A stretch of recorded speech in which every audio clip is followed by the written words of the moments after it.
8. Seduction.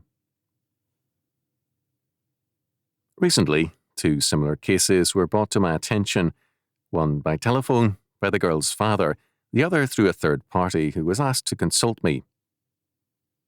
In the first instance, a girl was pregnant, and the young man responsible for it, who was anxious to marry her, was a Protestant of perhaps questionable faith. The girl was an earnest Calvinistic Presbyterian.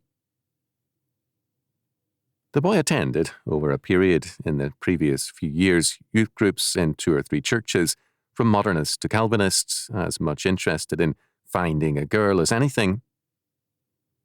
Was this a mixed marriage, and should the pastor refuse to perform the ceremony? The young man could answer few theological questions intelligently, but he claimed that he believed and was a Christian. What should be done? The pastor was inclined to refuse to perform the marriage service. In the second instance, the girl, also pregnant, came from a Baptist home, evangelical Arminian in theology. The young man was a Catholic, very vague about doctrine, but professing to believe the basic doctrines. He was very anxious to marry the girl. In this case, the pastor refused, after some indecision. In neither example was there any previous sexual involvement by either girl or young man. In both cases, the young men were still clearly guilty of seduction.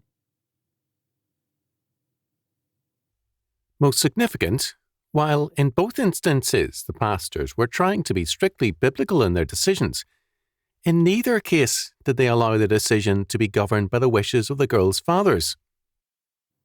The relevant law, Exodus chapter 22, verses 16 and 17, plainly places the decision not in the hands of the clergy, but in the father's hands. In both cases, the fathers wanted marriage, somewhat reluctantly, but still very clearly so.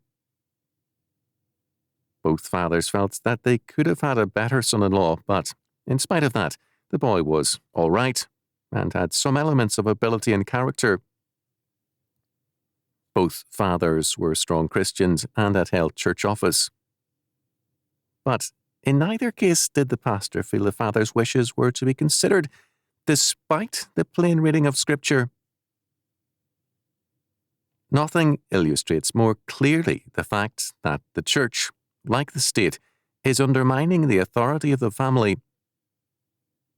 Both pastors were derelict and in violation of biblical law. Both pastors saw the sins of the young couple before them and not their own departure from and disregard of the Word of God. Both acted as though parental authority were nothing before the authority and jurisdiction of the church. I found subsequently that both pastors were familiar with Exodus chapter 22, verses 16 and 17, but the fact of parental authority had not even registered with them.